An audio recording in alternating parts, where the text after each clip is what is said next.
দুর্নীতিবাজ, মাফিয়া, এদের শুধু টাকার দরকার ছিল। কৃষক বাঁচে কি মরে তাদের বিষয়গুলো ছিল মাথায় ছিল না। তারা চেয়েছে যে কৃষক আছে কি রূপান্তরিত হয়েছে স্বর্ণের দ্বীপ, হাজার হাজার বিঘা এবং কোটি কোটি মেট্রিক টন ধান ওইখান থেকে উৎপাদিত হচ্ছে। দেশের অনেক অংশের খাবারের চাহিদা ওইখান থেকেই মিটছে। এটা কার অবদান? দেশ নেত্রী বেগম খালেদা জিয়ার অবদান।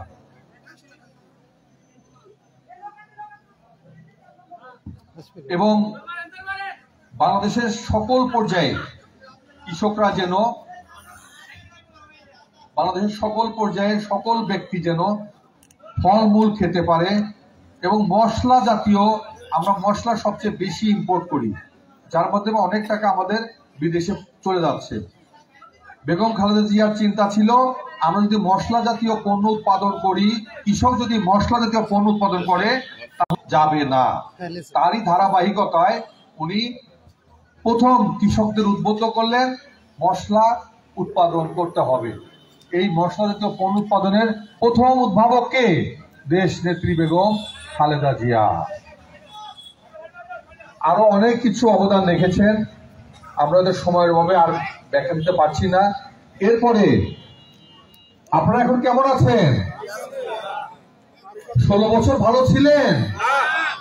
কি ছিল? কথা বললে কৃষকের চাহিদা কি ছিল?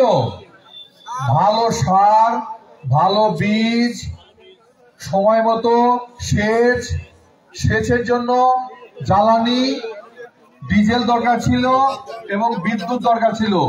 বিদ্যুৎ কি পেয়েছেন? গত 1 বছরে বিদ্যুৎ শুধু যাইতো, আর আসার কোনো খবর ছিল?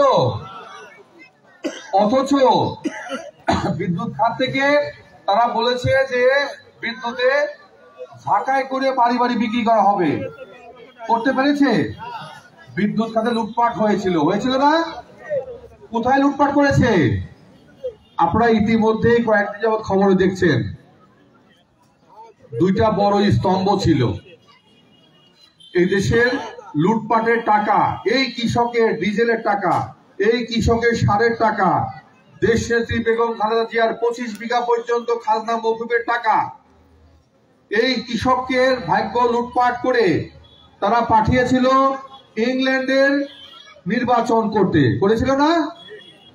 আছে মন্ত্রী? দুর্নীতি করে মন্ত্রী থাকা যায়? ভালো থাকা যায়? আজকে মন্ত্রিত্ব নাই। আর একটা দুর্নীতি করেছে কে? মেয়েকে কি করেছিল? আমাদের পার্শ্ববর্তী রাষ্ট্রের সহযোগিতায়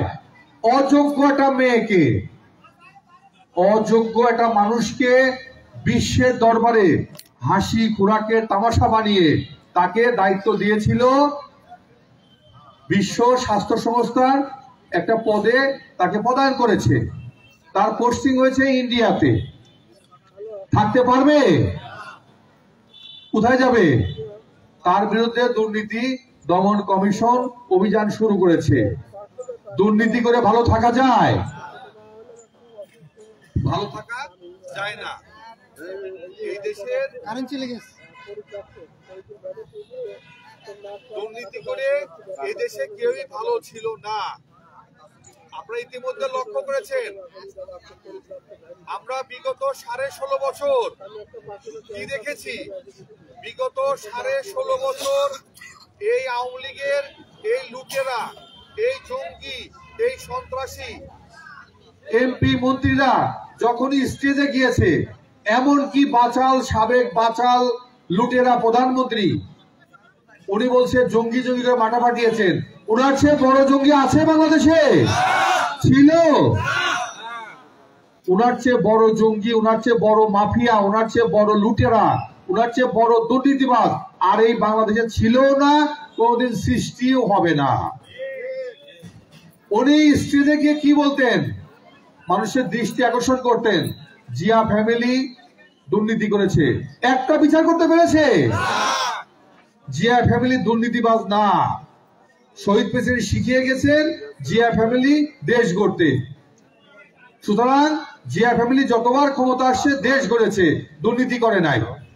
এরপরে ওনারা যতবার ক্ষমতা আসছে ৭৫ সালে মানুষের জাল পড়তে হয়েছে, মানুষের ময়লার খাবার খেতে হয়েছে, সঠিক না বেঠিক? দুটি তো হয় নাই? ৫ টাকার লবণ, ৫০ পয়সার লবণ ৪০ টাকায় কিনতে হয়েছে। ওনারা কোনোবারই আসলে এই দুর্নীতি ওনাদের পারিবারিক শিক্ষা, লুট করা পারিবারিক শিক্ষা। এক সময় এই দেশের লোক না খেয়ে থাকতো, আর শেখ মুজিবের ছেলে কি করেছে? বাংলাদেশ ব্যাংক লুট করে ওখান থেকে স্বর্ণ নিয়ে তাজ বানিয়ে ধুমধারাক্কা বিয়ে শাদী করেছে, করে নাই? সুতরাং দুর্নীতি করা তাদের, ব্যাংক লুট করা তাদের ফ্যামিলির শিক্ষা, মানুষের ভাগ্য লুট করা তাদের ফ্যামিলির শিক্ষা। আর বিএনপির শিক্ষা কি? মানুষের ভাগ্য গড়া। তাই আগামী দিনে আমাদের শপথ নিতে হবে, আমরা কি মানুষের ভাগ্য গড়তে পারবো?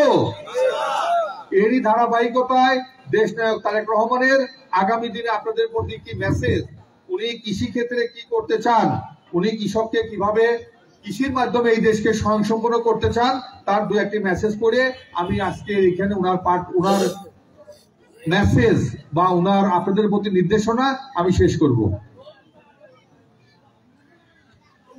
আপনারা যে বিগত ১৬ বছর কৃষক ভাইয়েরা এলাকার আখ উৎপাদন হয় না, প্রচুর কুশের হয় না, এইখানে তো মিল, আপনারা কি সরাসরি মিলে আখ দিতে পেরেছেন?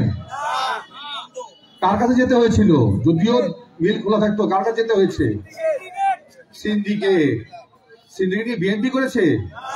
আওয়ামী, যুবলীগ, ছাত্রলীগ, ওই লুটেরা লীগ, এরাই করেছে। এরা যখন আপনাদেরকে বাধ্য করেছে যে কুশের দিবা, আখ দিবা, আমার কাছে আসো, অর্ধেক তোমার অর্ধেক আমার, ১ টাকার আখ ওইখানে সরকারের কাছে বিক্রি হয়েছে ৩ টাকা। আপনি পেয়েছেন কত? আপনি পেয়েছেন ৫০ পয়সা, আপনার দাম আপনি পেয়েছেন, আপনি ১ পয়সাও বেশি পাননি, বাকি টাকা লুট হয়ে গেছে। তারই ধারাবাহিকতায় আজকে লন্ডনে অ্যারেস্ট, দুবাইতে অ্যারেস্ট, বাংলাদেশে অ্যারেস্ট। একটু ওয়েট করেন, আরো কত কিছু দেখবেন। আর লুট করতে ইচ্ছা করবে না, দুর্নীতি করতে ইচ্ছে করবে না। দেশনায়ক তারেক রহমান যদি আগামী দিনে ক্ষমতা আসতে পারেন, আসতে পারবে? কিভাবে আসবে? ভোট দেবেন। আগামী দিনে আমরা ভোটের মাধ্যমে ধানের শীষকে জয়যুক্ত করব। যদি জয়যুক্ত করতে পারি, তাহলে উনি যে নির্দেশনা দিয়েছেন, উনি যে মেসেজ দিয়েছেন, এগুলো উনি পালন করবেন এবং সরাসরি আপনাদের মাঝে এসে আবার আজকে আমি যে বক্তব্য দিচ্ছি, এই বক্তব্য আগামী দেশনায়ক তারেক রহমান দেবেন আপনাদের মাঝে। উনি যদি ক্ষমতা আসেন,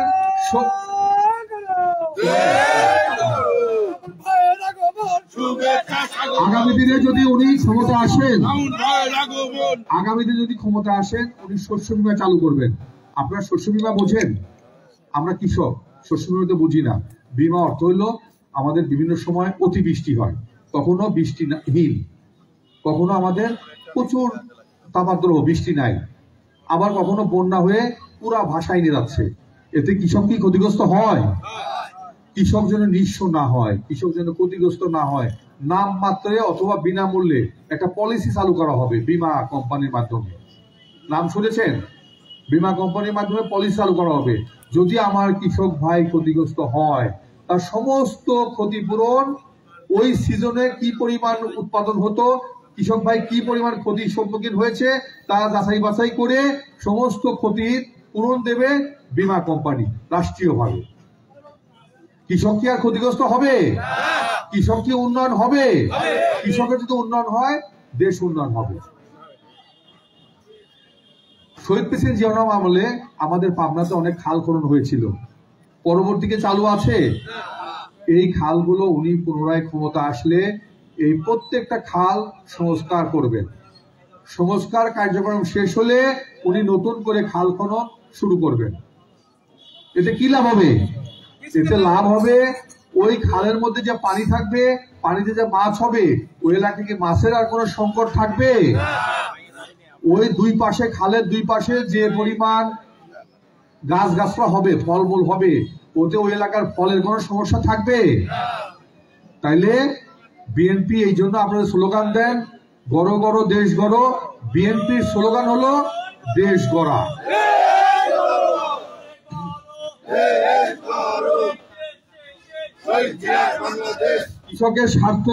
কৃষকের স্বার্থ উন্নয়ন সহ যাবতীয় বিষয়ে কৃষি ভিত্তিক শিল্প কারখানা গড়ে তুলবেন। অর্থাৎ আপনারা দেখেছেন যে আমরা কৃষি থেকে যে ধান পাই শুধুমাত্র একটা মিলে নিয়ে ভাঙায় শুধু চাল হয়, চাল করে আমরা খেয়ে ফেলি। এই চালকে যে বিভিন্ন পর্যায়ে রূপান্তর করা যায় তাকে আপনারা জানেন। এই চাল থেকে পিঠা বানানো যায়, এই চাল থেকে রুটি বানানো যায়, এই চাল থেকে মুড়ি বানানো যায়, চিড়া বানানো যায়। আগামী দিনে ক্ষুদ্র ক্ষুদ্র ইনভেস্টের মাধ্যমে যাতে প্রতিটা ঘরে ঘরে কৃষিভিত্তিক শিল্প গড়ে ওঠে, তার জন্য রাষ্ট্রীয়ভাবে সকল বন্দোবস্ত ব্যবস্থা করবেন দেশনায়ক তারেক রহমান যদি আগামী দিন ক্ষমতায় আসেন। সমবায় ভিত্তিক চাষ, এখন চাষটা অনেক ব্যয়বহুল। 1 কেজি সারের দাম কত? ইউরিয়া সারের দাম কত?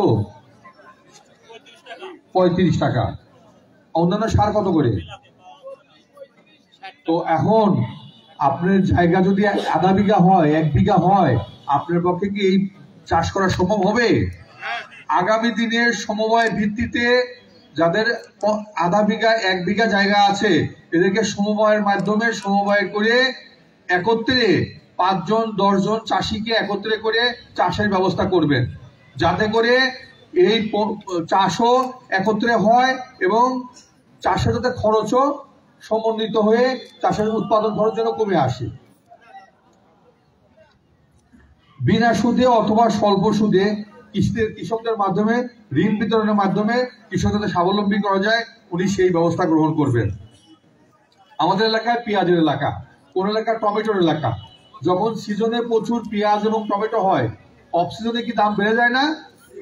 দেশনায়ক তারেক রহমানের আগামী দিনের স্বপ্ন প্রত্যেকটা জেলা না, উপজেলা না হলেও, ইউনিয়ন না হলেও প্রত্যেকটা উপজেলা বেসিসে একটা করে স্পেশালাইজড কোল্ড স্টোরেজ গঠন করা, যার মাধ্যমে যখন ওই এলাকার পণ্য উৎপাদন হবে, ওই পণ্যগুলো যদি আমরা এই কোল্ড স্টোরেজ রাখতে পারি, সারা বছর কি আমরা বেচতে পারবো? আলু কি সারা বছর বেচি না আমরা? ঠিক আলুর মতোই যেন আমরা টমেটো বা আদার্স অন্য পণ্য যেগুলো কৃষি পণ্য নষ্ট হয়ে যায়, সেগুলো যেন সঙ্গে সঙ্গে নষ্ট না হয়, যাতে সারা বছর আমরা বাজারজাত করতে পারি, সেই লক্ষ্যে উনি প্রতিটা উপজেলা পর্যায়ে স্পেশালাইজড কোল্ড স্টোরেজের ব্যবস্থা করবেন।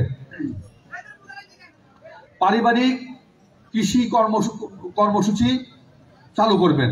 অর্থাৎ আমাদের ঘরের আঙ্গিনায় অনেক জায়গা পড়ে থাকে, মা বোনেরা যদি চাষাবাদ করে, 4টা গাছ লাগায়, মরিচের গাছ, বেগুনের গাছ, ওই ফ্যামিলিতে কি আর মরিচ কিনতে হবে, বেগুন কিনতে হবে? আগামী দিনে দেশনায়ক তারেক রহমান সকল উদ্যোগ গ্রহণ করবেন আপনার কৃষক ভাইদের মাধ্যমে, এবং যত প্রণোদনা আছে রাষ্ট্রীয়ভাবে প্রণোদনা দেওয়া হবে, এবং কোনো বাড়ির একটি অংশ যেন ফাঁকা না থাকে। দেশ কি উন্নয়ন হবে? আর একটি ওনার বড় মেসেজ, আমরা কৃষক, আমরা অবহেলিত না। আমরা অনেক সময় সন্তানকে পড়াশোনা করাতে চাই না। কেন? আমরা মনে করি কৃষকের সন্তান পড়াশোনা করলে ভালো চাকরি হবে না। দেশনায়ক তারেক রহমানের আগামী দিনে স্পষ্ট মেসেজ আপনাদের প্রতি, কোন ছেলে চাকরি করবে না। আগের সরকার বলেছিল 10 টাকা কি চাল, পেয়েছেন কখনো? ঘরে ঘরে চাকরি হয়েছে? জিয়া ফ্যামিলি বলেছে 10 টাকা চাল দিব, ঘরে ঘরে চাকরি দিব? জিয়া ফ্যামিলি কখনো মিথ্যা আশ্বাস দেয় না। আজকেও দেশনায়ক তারেক রহমান আগামী দিনের রাষ্ট্রনায়ক, এবং আমাদের এই পাবনার কৃতি সন্তান কৃষিবিদ হাসান জাবির তুহিন সারা বাংলাদেশে যে কৃষকের মাঝে আলো জ্বালিয়েছেন, বাংলাদেশ জাতীয়তাবাদী কৃষক দল, ওনাদের অঙ্গীকার আগামী দিনে যদি দেশনায়ক তারেক রহমান ক্ষমতায় আসেন তথা বাংলাদেশ জাতীয়তাবাদী দল ক্ষমতা গঠন করতে পারেন, তাহলে প্রত্যেকটা কৃষকের শিক্ষিত সন্তান একজন করে উদ্যোক্তা তৈরি হবে। প্রত্যেকটা কৃষকের সন্তান একজন করে শিল্পপতি হিসাবে আত্মপ্রকাশ পাবে। তাকে কখনোই আর চাকরির জন্য খুঁজতে হবে না, তার প্রতিষ্ঠানে চাকরি করবে অন্যান্য লোকেরা। এটা কি মিথ্যা আশ্বাস হলো? আজকে যদি আপনাকে 50,000 টাকার একটা মেশিন দেওয়া হয় একটা বেকার ছেলেকে, আর যদি তাকে প্রযুক্তি দেওয়া হয়, তোমাকে এই প্রযুক্তি দেওয়া হলো, সে ওই মেশিন চালিয়ে ওই 50,000 টাকা ওয়ার্কিং ক্যাপিটাল ব্যবহার করে সে কি একটা শিল্প প্রতিষ্ঠান করতে পারবে না? আগামী দিনে দেশনায়ক তারেক রহমানের শপথ, যদি বিএনপি ক্ষমতা আসে তাহলে প্রত্যেকটা ঘরে ঘরে উদ্যোক্তা তৈরি করা হবে, চাকরি না, উদ্যোক্তা তৈরি করা হবে। এবং মা বোনরা যেন বেকার না থাকে, ঘরে ঘরে মা বোনরা যদি 5টা মোরগ বা মুরগি পালন করে, 5টা খাসি পালন করে, বকরি পালন করে, গরু পালন করে, এতে মা বোনদের ভাগ্য পরিবর্তন আসবে। যার সন্তান স্কুলে যেতে ভয় পায়, ওই মায়ের কাছে টাকা থাকতো বা থাকে, ওই সন্তান কি পড়াশোনার দিকে থাকতে পারবে? আগামী দিনে মা বোনরা যাতে স্বাবলম্বী হয় তার জন্য বিনা সুদে অথবা নামমাত্র সুদে তাদেরকে অর্থ দেওয়া হবে, যাতে করে প্রত্যেকটা মা বোন আগামী দিনে স্বাবলম্বী হতে পারে। আপনাদেরকে শেষ করেছি, আমাদের তারেক রহমানের মেসেজ এখানে শেষ। আগামী দিনে আপনারা এই যে স্লোগান দিচ্ছেন দেশ গড়ব, আমরা চাই যে আগামী দিনে আমরা এই দেশটাকে সুজলা সুফলা শস্য শ্যামলা সুন্দর দেশ গড়তে পারি, সেই আশাবাদ ব্যক্ত করে আপনাদের সবাইকে ধন্যবাদ জানিয়ে আমি মেসেজ শেষ করলাম। আজান শেষ হবে, আজানের পরে 10 মিনিট পরে 5 মিনিট পরে নামাজ শুরু হয়। যদি আপনাদের 2-একটা কোশ্চেন থাকে আপনার নেতৃবৃন্দের কাছে কোশ্চেন করবেন, আপনাদের কোশ্চেনের উত্তর দেওয়া হবে। সবাইকে ধন্যবাদ।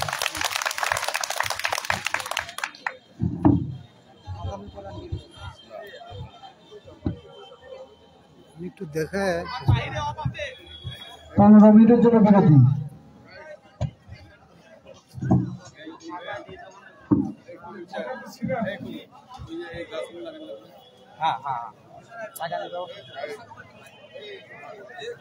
আপনি কি তুলে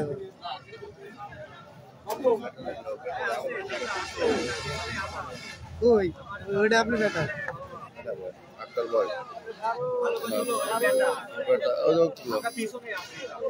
এগুলো কোনে ভালো, তুমি টুপি পরেছিল? হ্যাঁ হ্যাঁ তুলতেছি, সবাই তুলতেছি।